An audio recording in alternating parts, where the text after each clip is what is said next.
of a male lion. So there we go. There's one of our boys. I can't tell exactly who it is from here. It looks like maybe Nena from this distance, but it is one of the Birmingham boys, and there is another one that is moving from the north coming south towards us. So there is another Birmingham boy here as well, and hopefully the two of them are going to stand up and move closer to where we are. They're still way in the distance at the moment. They're at the dam, and I'm hoping that after that drink he's going to sit for a little bit. The sun's going to rise, and then he's going to start moving southwards towards us. That's the hope anyway. Whether or not it plays out, I'm not quite sure, but isn't he magnificent? You can see that big mane that he's got. Now, for some reason it almost looks like there's heat haze at the moment. There shouldn't be any heat haze at this time of the day, given that the sun hasn't even risen yet, but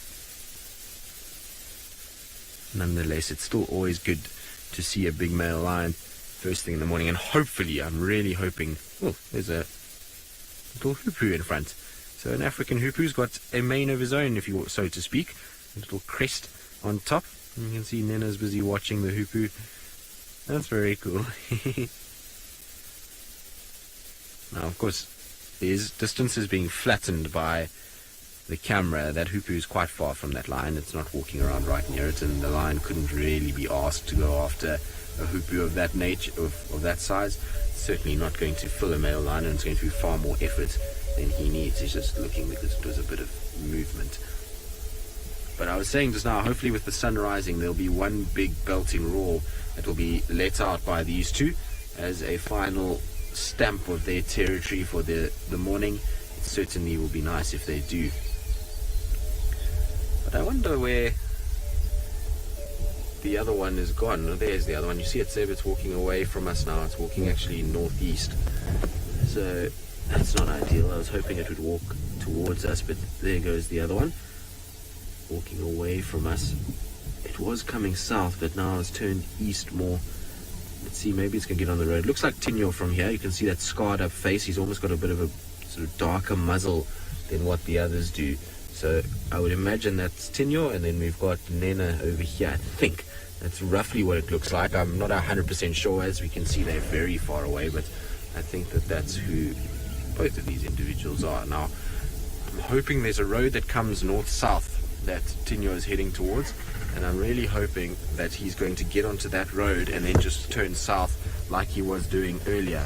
The thing is that if they're both drinking and they've both been moving around this area, it is in all likelihood possible that maybe they have a kill here somewhere, and he's now walking back towards the kill.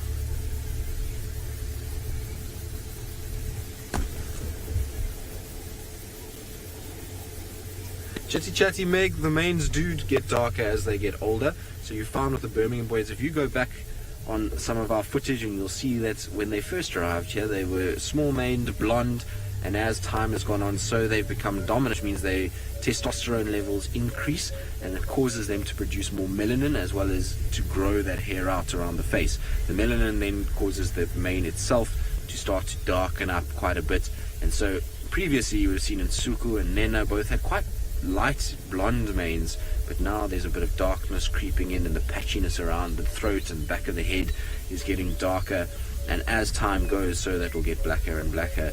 It'll never be fully black, not like the manes of some of the lions in this world. So if you go into the Kalahari, their manes tend to be a lot more black. Our lions here in the Kruger very seldom get deep black manes all round. They generally have this mixed mane where there's a bit of blonde and a bit of dark brown black in them as well, so they don't get the same sort of looking manes as what the lions in the Kalahari get. They also don't get quite as puffy a mane as what you'd see in East Africa.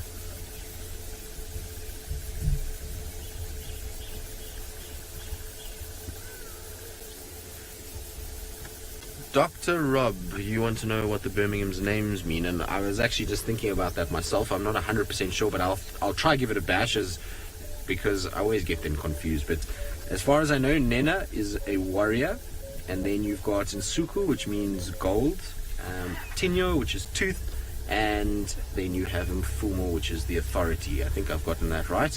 Hopefully that's right. I'm sure many of you will remind me if it's not, but I think that's about the gist of it.